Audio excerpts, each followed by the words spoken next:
how I became a writer. One day I woke up and someone told me I was a writer, and I decided to agree with them, and I've been faking it ever since.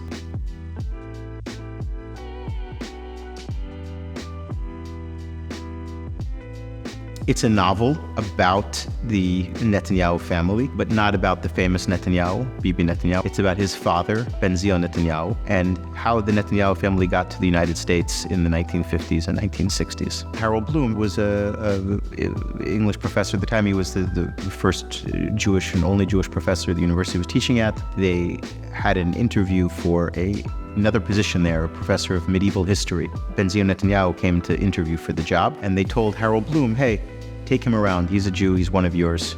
He's your responsibility. And based on that anecdote that Harold Bloom told me, I developed it into a book. I think that the time period in which it's set, 1950s, 1960s, a lot of it was about trying to find ways I could write around my ignorance. I tend to think about research not as gaining material, but as ways to avoid embarrassing myself. I think I was very interested in identity politics and the questions of greater minority representation in government and politics, in media and academia. And by the 1980s or so, there was an institutional push to represent quote-unquote minorities more fully in institutions. The truth of the matter was that the first, let's say, victory of identity politics was Zionism. However, if you tell identity politics supporters today, who are found on the left today, they'd either tell you that you're insane or they'd spit on you or both. I was interested in mining the irony of that situation. I've been to Lisbon before. Yeah. This is my quickest trip to Lisbon.